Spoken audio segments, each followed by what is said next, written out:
నమస్తే welcome to our channel నేను మీ Anil Andhra Pradesh deputy CM Pawan Kalyan గారి సోదరుడు నాగబాబుకి మరి రాజ్యసభ ఎంపీగా అవకాశం కల్పించాలని అంటూ పవన్ కళ్యాణ్ కోరినట్టు కూడా తెలుస్తూ ఉంది.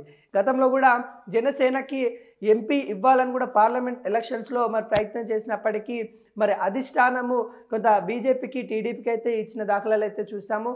దానిలో భాగంగా నాగబాబుకు కూడా అప్పుడు పార్లమెంట్ ఎలక్షన్స్ అప్పుడు ఒక ఎంపీ సీటు ఇవ్వాలి అని కూడా పవన్ కళ్యాణ్ కోరిన దాఖలాలు కూడా చూసాము. దానిలో భాగంగానే ఇప్పుడు అవి ఇవ్వకపోవడం వల్ల ఇప్పుడు ఖచ్చితంగా పార్లమెంట్ కాదు రాజ్యసభ ఎంపీగా నాగబాబును పంపించాలంటూ కూడా పవన్ కళ్యాణ్ కోరినట్టు కూడా తెలుస్తూ ఉంది. రాష్ట్రంలో ఖాళీ అయిన 3 రాజ్యసభ స్థానాల్లో ఒకటి కేటాయించాలని కోరనట్టు సమాచారం వస్తూ ఉంది. ఢిల్లీ పర్యటనలో అనేక అభివృద్ధి కార్యక్రమాలకైతే పవన్ కళ్యాణ్ గారు అయితే ఇప్పుడు ఢిల్లీలో మంత్రులని కేంద్ర మినిస్టర్స్ని అయితే కలుస్తూ ఉన్నాడు. అదేవిధంగా తను ఏదైతే మినిస్టర్గా చేపడుతున్న శాఖలు ఉన్నాయో వాటికి సంబంధించిన నిధుల కోసము, గ్రామీణకు సంబంధించిన నీటి సరఫరా కోసము, అదేవిధంగా రోడ్ల కోసము మరి కేంద్ర గవర్నమెంట్ నుండి కొంత బడ్జెట్ తీసుకొని రావాలనే నేపథ్యంలో మరి పవన్ కళ్యాణ్ గారు ఢిల్లీకి వెళ్ళారు. అదేవిధంగా కీలక నేతగా నిజంగా జనసేనలో కీలక ప్రచారకర్తగా నాగబాబు గారు అయితే ఎలక్షన్ మూమెంట్లో చూసాము. అదేవిధంగా నాగబాబు అనే కాదు మెగా ఫ్యామిలీ మొత్తము మరి ఎలక్షన్స్లో మరి వెళ్ళి ప్రచారం చేసిన దాఖలాలు కనబడ్డాయి. సాయి తరుణ్ తేజ్ కాంచలి నాగబాబు అదేవిధంగా సంబంధించిన కుటుంబ సభ్యులు అయితే అందరూ వెళ్ళి కూడా మరి జనసేనకు మద్దతు తెలిపి జనసేన పవన్ కళ్యాణ్ విజయంలో పాలు పంచుకున్నారు. ఇంకా ముఖ్యంగా నాగబాబు గారు అయితే మరి సోదరుతోనే ఉంటూ ప్రతి పాదయాత్ర చేసినప్పుడు కానీ లేకుంటే తను ప్రజల్లోకి వెళ్ళినప్పుడు కానీ నాగబాబు గారు దిశానిర్దేశం చేస్తూ అదేవిధంగా జనసేనలో కీలక నేతగా మరి నాగబాబు గారు అయితే ఉన్నారు.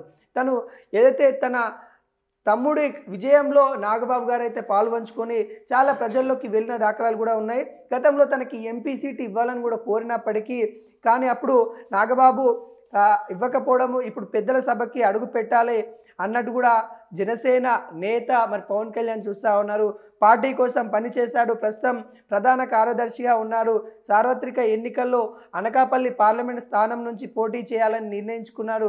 కానీ ఈ నియోజకవర్గం బీజేపీ ఇవ్వడం వల్ల మరి తను ఈ కూటమి పంపకాల్లో మరి బీజేపీ తీసుకుంది కాబట్టి నాగబాబుకు అప్పుడు అవకాశం లేదు కాబట్టి ఖచ్చితంగా పెద్దల సభకి పంపాలి అన్నట్టుగా పవన్ కళ్యాణ్ కోరినట్టు కూడా తెలుస్తూ ఉంది.